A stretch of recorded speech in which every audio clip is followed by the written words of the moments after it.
Son las 10 de la noche y es la hora de opinar. Hoy con Blanca Heredia, Sabino Bastidas y Luis de la Calle vamos a discutir sobre la militarización del país desde el punto de vista de las Fuerzas Armadas. ¿Qué ganan y qué pierden? Después tendremos nuestra tradicional mesa de encuestadores con Lorena Becerra, Francisco Abundis y Javier Márquez para examinar la popularidad del presidente López Obrador. Así que quédese aquí en Foro TV, que ya comenzó la hora de opinar.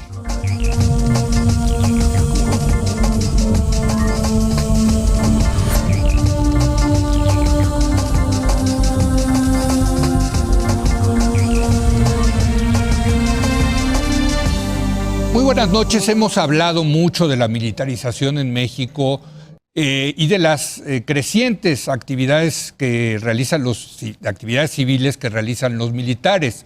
Hoy vamos a tratar de hacer un análisis desde el punto de vista del Ejército y la Marina. ¿Qué ganan y qué pierden al estar cada vez más involucrados? Saludo a Blanca Heredia. Blanca, ¿cómo estás? Hola, ¿qué tal? Buenas noches. Leo, Sabino, Luis, qué gusto. Sabino Bastidas. ¿Qué tal, Leo? Muy buenas noches, Blanca, Luis. Luis de la Calle. ¿Qué tal? Leo, Blanca, Sabino, ¿cómo están? Empiezo contigo. ¿Qué gana, qué pierden las Fuerzas Armadas con esta creciente intervención en la vida civil? Bueno, obviamente ganan recursos, Sí. ganan un espacio, ganan una influencia. Poder. Poder, sí, porque tienen, digo, más competencia, digamos, ¿no? Competencia en el sentido de hacer cosas en otros ámbitos. Sí. Ganan también quizá promociones, ¿no? Puedes colocar a personal que está militar de alto nivel, personal que ya salió, que está jubilado y lo puedes volver a colocar. Uno de los grandes problemas de los servicios militares es que pues es un embudo, ¿no? Y la manera que se ha hecho en muchos países, aquí en México sobre todo, para mantenerlos contentos es multiplicar el número de generales. Sí. Y entonces, bueno, ahora esto da más opciones de colocarlos en otras cosas, ¿no? Entonces, digamos, quizá eso es lo que ganan. Sí. Vamos primero con lo que ganan, si les parece, y luego damos una ronda de lo que pierden. Creo que lo más interesante es potencialmente que pierden, ¿no? Pues bueno, entonces lo platicamos como quieras. O sea, bueno, yo creo que lo primero que pierden es hay una aceptación de violación a la Constitución. Porque la Constitución es muy clara que el ejército solamente se puede dedicar a las labores del ejército. Y todo lo demás no está en su ámbito y no le compete y no debe hacerlo. Entonces, toda la discusión que estuvo durante tanto tiempo de si el ejército en las calles o no, en materia de seguridad, era legal o no, bueno, hubo reformas, se discutieron, se terminó que fuera mando civil y pues eso no se ha respetado. Hay un caso en la Corte. Entiendo que la ley del Ejército y de la Marina, como que un artículo que deja eso muy abierto y obras que contribuyan al desarrollo de la nación y una cosa así. Lo que tú quieras, pero digamos, hay una ambigüedad legal plenamente justificada de si le compete o no al Ejército. Esa es una, ¿no? Totalmente, que va a tener que decir la Suprema Corte. Y que siempre estará allí, ¿no? Porque si el Ejército está distribuyendo medicamentos, pues esa es una actividad que le compete al Ejército, sí o no. Entonces creo que eso es un menos, ¿no? O un cuestionamiento. El otro cuestionamiento es el prestigio de las Fuerzas Armadas. O sea, porque las Fuerzas Armadas son buenas para algunas cosas y menos buenas para otras, ¿no? Entonces, en la medida que tú tomes tareas en las que supuestamente tienes una ventaja y por eso te la están pidiendo, el hecho que te las pidan refleja una desconfianza profunda del presidente López Obrador sobre la capacidad de las burocracias. Sí, totalmente. O sea, no solamente, digamos, de la ejecución o del compromiso de las burocracias, lo dijo él, no aguantan la primera embestida. ¿No? Sino también, digamos, los contrapesos, porque al ser seguridad nacional, las Fuerzas Armadas tienen menos contrapesos. Cuando se iba a hacer el aeropuerto de Santa Lucía, yo escribí un artículo diciendo una de las razones por las que lo va a hacer el Ejército es porque con seguridad nacional tienes menos contrapesos. El problema de tener menos contrapesos es que maximizas la responsabilidad de que salga mal y maximizas la responsabilidad de que causes algún daño ambiental, laboral, de seguridad, hídrico u otro, por la falta de controles. Por la falta de controles y por la falta de una opinión distinta. De que alguien te diga, oye, a lo mejor los medicamentos no se reparten de esta manera. No es como repartir papas fritas en la sierra.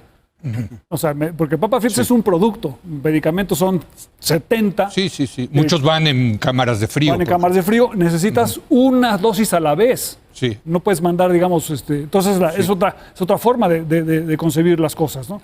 Y finalmente creo que el riesgo más alto que corre las Fuerzas Armadas con esto son dos. Uno, corrupción. Tenemos el caso clarísimo de Venezuela, de Egipto, de Pakistán. Hay una corrupción tremenda del ejército por estar haciendo cosas que son, digamos, de negocios. Y la otra, al asumir la responsabilidad adicional, el ejército corre el riesgo de que la sociedad se inmiscuya más con el ejército y terminen, digamos, el aislamiento que tienen de la sociedad y el involucramiento de la sociedad lleve a que el ejército en México se haga más civil y menos militar. O sea, si los generales pensaban, por ejemplo, que nunca habría en México un secretario de defensa, hombre, mujer, civil, en el momento que se ponen a distribuir medicamentos o a distribuir gasolinas o a manejar Cofepris, ¿no? Por ejemplo, que se lo dieron ahora a la Marina.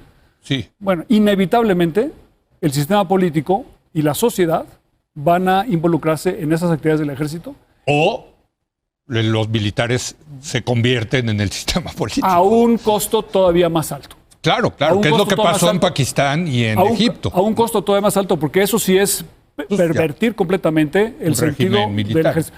Y tenemos además con el presidente López Obrador un ejército con menos contrapesos, porque antes existía el Estado Mayor Presidencial. Y el Estado Mayor Presidencial tenía una función, además de proteger al ejército, de ser una especie de contrapeso dentro de las Fuerzas Armadas, que hoy en día, por supuesto, ya no existe. Blanca. Coincido con Luis, digamos, los beneficios son claros, digamos, aumenta su poder en general, sus recursos, los cargos de los que dispone, las fichas con las que puede jugar. Y coincido también con muchos de los riesgos y costos que ha señalado ya Luis. Creo que a mí me preocupa especialmente, me preocupan especialmente dos. Uno tiene que ver con la corrupción, efectivamente, y cómo es una especie de veneno al interior de una institución que, pues su fortaleza y la razón por la cual, desde mi punto de vista, el presidente López Obrador ha recurrido tanto al ejército es porque dentro de todos sus defectos es probablemente la institución del Estado mexicano pues con mayor disciplina.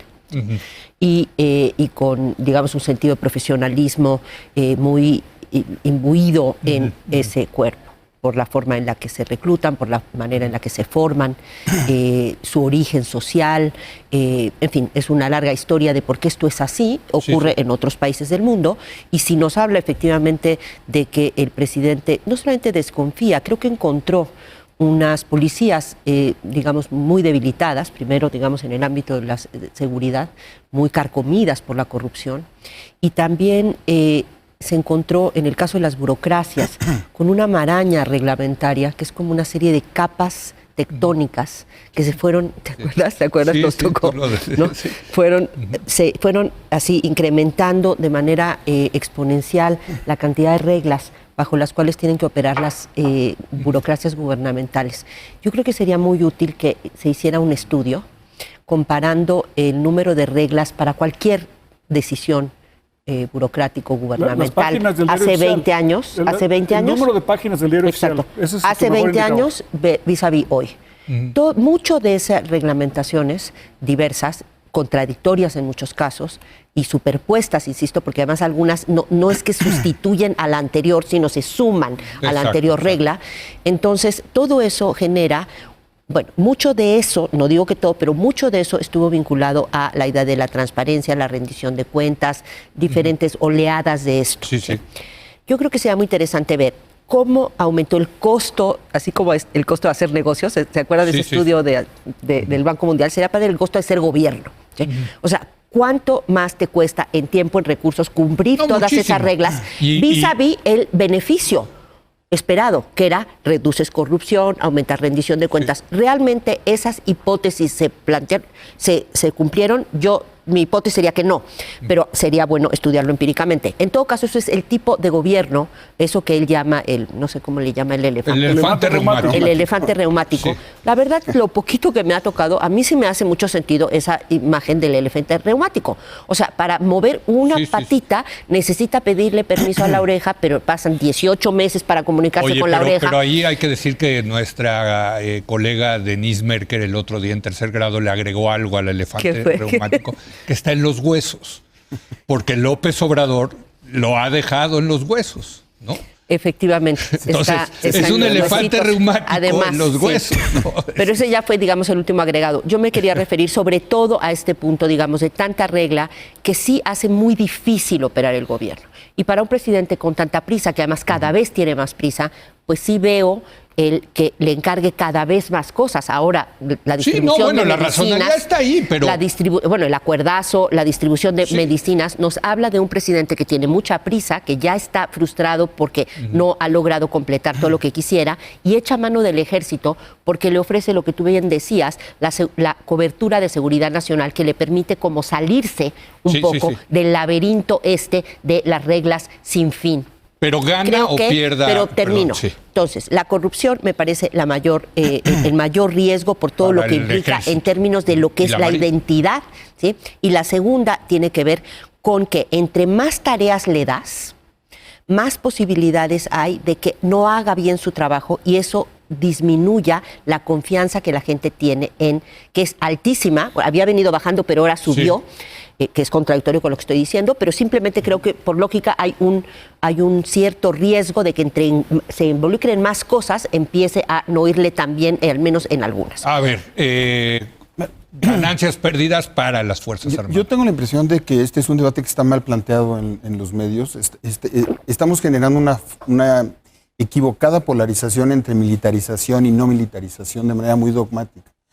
A mí me preocupa este tema y quiero pensar en ellos, quiero que pensemos en el ejército, en cómo es que ellos están viviendo. Y la experiencia que tengo desde hace muchos años es que el ejército, cuando empezó el gobierno a sacar a las Fuerzas Armadas para combatir el narcotráfico, se quejaban y platicaban con las personas y decían, esto no nos toca, esto es la ineficacia de eso los civiles, no les gustaba. Yo no quiero entrarle. Es muy esquizofrénico. Lo que pasa es que eso ha ido creciendo al grado de que los números pueden andar ahorita a cerca de 80,000 efectivos. 100,000, ayer dijo el presidente. Dedicados la Guardia Nacional. No, es que la Guardia Nacional es el 70%. Y los militares dedicados a tareas de seguridad deben andar rondando los 80,000 efectivos. Sí. Entonces, es muy fuerte dedicarte a las Fuerzas Armadas para ir a cuidar sitios y para andar de policía, ¿no? Para ellos tampoco, esa es su profesión. Hay una gran deserción histórica en muchos segmentos. El trabajo de militar para ser policía no es algo que a los viejos militares les haya gustado. Lo que pasa es que esto fue creciendo y ya nos rebasó. Y el colmo es ahora... ¿Pero tú crees que les gustará construir el aeropuerto Ángeles? ¿Les gustará distribuir las medicinas? ¿Administrar los puertos? Mira, bueno, ese es el tema. Yo creo que... Y ellos son la clave para salir de este tema. Los militares pueden ser un factor real de poder que tenga la capacidad de decir cuándo se retiran de este tema y cuándo hablan con el presidente o con los presidentes. Porque hoy hay dos factores de gobernabilidad en México. El presidente de la República y el ejército mexicano. Y esta es una combinación muy perversa, no hoy, sino cuando se vaya López Obrador. Porque vas a tener a un ejército militarizado, empoderado, que yo estoy seguro que, además es un tema que no podemos debatirlo tan abiertamente como suponemos, porque hay mucha posición políticamente correcta. En el Senado de la República, las discusiones sobre el ejército son muy cuidadosas y exquisitas. Y van a pasar por consenso lo de la Guardia Nacional, la Sedena. Por eso... Nadie se va a querer atrever de los políticos a enfrentarse a las Fuerzas Armadas. Es precisamente por eso que tenemos que generar la conciencia en ellos de la utilidad de discutir algo que no discutió nuestra transición. Cuando dices ellos, los militares. Los militares, no discutimos cuál era el ejército de la democracia. No hay un modelo. Sí hubo reformas, pero no hubo un planteamiento de decir, oye, en 30 años vamos a necesitar un civil al frente de las Fuerzas Armadas, o vamos a integrar a todas las Fuerzas Armadas, o vamos a tener un Estado Mayor conjunto de estas características. Y lo más importante para ellos... Pero este presidente lo está redefiniendo, Sabino. No, es que todavía no está definido, porque la definición del ejército es institucional. sea, la pregunta es, ¿qué va a pasar el 1 de diciembre cuando el presidente o la presidenta de la República llame al ejército y les diga, regresen a los cuarteles? No, pues, bueno, esa es la gran pregunta. Es que hay que preparar ese momento y esa es la discusión que tenemos que tener. Y esa es la discusión que tenemos que generar en ellos. Porque estamos pervirtiendo algo que nos tomó 100 años construir. ¿Pero quién? O sea, yo encantado los invitaría a discutir estas cosas, pues no vienen. Es precisamente por eso que hay que abrir imposible que venga un militar a un programa de televisión. Y la manera como se está planteando el debate del otro lado es un debate antimilitar. Y no hay que equivocarnos. Yo no quiero al ejército en las funciones que está haciendo. Pero eso no significa que generamos un ambiente antiejército. No, estoy de acuerdo. Pero es que esas sutilezas son las que se van construyendo en una democracia. Sí, a ver. Sí, el problema es que cuando te empiezas a meter otras cosas, generas esos anticuerpos. Claro. Entonces, no es que no eres antimilitar, pero... pero no los quieres ver en esas funciones. Pero, por ejemplo, decía con razón Blanca, se lo da al ejército para darle la vuelta a la ley. Bueno, eso es una acusación tremenda al presidente de la República, de que está dispuesto a violar la ley, y a los militares que están dispuestos a ser cómplices. O sea, el ejército dice, oye, a mí no me toca repartir medicinas y lo voy a hacer. Pero si tu comandante en jefe te lo está pidiendo, lo haces. No, pero si te pide que violes la ley, no debes hacerlo. Es que ese es el tema. Pero oiga, pero yo soy en la Constitución el comandante y usted tiene que hacerme caso. El problema en México, lo hemos visto muchas veces, no solamente con el presidente López Obrador, es que cuando algo no sirve, en lugar de arreglar lo que no sirve, créanos algo. O sea, en un país le pones normal, arriba otra cosa. En lugar de arreglar la PGR, la Procuraduría General de la República, antes, ahora Fiscalía, creamos la Comisión Nacional de Derechos Humanos. No, arregla tu Administración de Justicia, ¿no? En lugar de hacer las cosas bien, creamos otra institución. Bueno, en lugar de mejorar COFEPRIS para que se esté más desregulada. Qué bueno que Blanca nos dice que lo que se requiere es un poco más de neoliberalismo. La regulación. Eso va a quedar grabado ahí. Eso se lo vamos a poner varias veces. Yo creo que de regulación. De regulación adentro del gobierno y hay muy buenas prácticas internacionales. Lo que no puedes tener es, digamos, un acuerdazo donde el presidente quiera laissez-faire para él y regulación para los demás. Totalmente. Eso no se puede. Pero bueno, el problema es, oye, si tenemos un problema de que no funciona el gobierno y tú eres el presidente de la República, tienes mayoría en las dos cámaras y tienes la autoridad moral para hacer bien las cosas, arregla las instituciones. Eso tarda. Y bueno, hay otra cosa, creo que es importante. No tarda tanto. En México, la limpia regulatoria aquí tomaría... Pero entonces le estás dando la razón al presidente de que use a los militares. No se trata de dar la razón, se trata de entender cuál es la lógica. ¿Quiere militarizar el país porque quiere darle el poder a los militares? Yo no creo eso. Yo sinceramente creo que la hipótesis más razonable es que como no puede operar con el elefante reumático y cada vez tiene más... Pero ¿cuáles son las consecuencias de eso? A ver, que termine... Eso es perfectamente incongruente porque, o sea, el presidente López Obrador se presenta como un presidente de izquierda, ¿no? Sí. Un hombre de izquierda tiene, confianza en el gobierno y delega al gobierno actividades para que el gobierno regule las ineficiencias y las fallas del mercado, ¿no? Lo que está diciendo el presidente es el gobierno no sirve. Y no creo en el gobierno concreto que heredó no sirve. Él representa al gobierno, él tiene la mayoría en ambas cámaras, puede cambiar las leyes, puede cambiar la reglamentación y puede aligerar la reglamentación si ese es el problema. En lugar de arreglar el problema, se lo damos a los militares y esa no va a ser la solución. No va a ser la solución. Yo estoy de acuerdo. A ver, le toca a Blanca. A ver, a la neoliberal, a Adam Heredia. Exacto. A ver, yo creo que no es una solución de largo plazo, desde luego. ¿Qué haces si tienes un coche que no funciona y necesitas llegar a Acapulco? O sea, así es, no es el gobierno en general, el Estado en general, es esta maquinaria burocrática y regulatoria que hereda Andrés Manuel López Obrador, como heredó en su momento Peña y demás, ¿sí? Es un tractor, un cacharro que te hace muy difícil operar casi cualquier cosa. Bueno, pero si lo quieres hacer rápido, no tiras el coche. No tiras el coche. O sea, que venga un tanque a darte un tanque del ejército a llevarte a Acapulco. Si quieres, ¿qué es lo que ha dicho? El presidente ha dicho claramente. ¿Sí? Ha dicho esto. Sí. con lo del elefante reumático. Entonces, esa es parte de la justificación. Y la segunda es que no que le quiere que le echen reversa a muchas de sus obras. Y entonces los va a dejar a los soldados, a los militares, guardando, como protegiendo su legado. ¿Tiene costos? Sí, sí tiene costos, el que ya apuntaron aquí Leo y Sabino, sobre todo una vez se vaya el presidente López Obrador, ¿quién va a decirles a los militares que ya se vayan replegando? Yo creo que tampoco es imposible suponer, no los puedes quitar de todo de un tajo, pero sí también me parece que no debemos de imaginar que no es posible que sí se les quiten algunas de esas facultades. Sí tiene esos costos. Pero por otro lado... Pregúntale a los chilenos, pregúntale... la experiencia de crecimiento... pero la verdad, comparar al ejército chileno con el ejército mexicano, Sabino, no tienen punto de comparación. A ver, Blanca, pero... Pero históricamente el ejército chileno... Desde un punto de vista... Se llama poder. Eso es humano. A nadie le gusta que se lo quite. No es que no compares Chile con México. No, es que de verdad son incomparables. Son incomparables. El grado de sometimiento al poder civil del ejército mexicano no tiene parangón en América Latina. No tiene parangón. Hasta el momento. ¿Tú ya los ves por arriba del poder civil al ejército mexicano? Yo creo que es el segundo factor real de poder de este país, Pero lo ves por encima del poder civil. Es que yo no lo he visto, pero a lo mejor... Lo que estás haciendo, presidente. En materia de seguridad, 100%, ¿no? ¿O tienes alguna duda? No, pero bueno, arriba de ellos está el presidente de la República. Este presidente con pues esta popularidad... Es el que tenemos ahorita. Pero sí me parece muy fuerte decir que ya están insubordinados, o sea, que están por arriba del poder civil. La lealtad del ejército mexicano no la estoy poniendo en duda. Lo que estoy poniendo en duda es su propia seguridad política puesta en duda por el presidente de la República. Y eso es lo que ellos tienen que poner en valor. Déjame ponerlo así. A ver.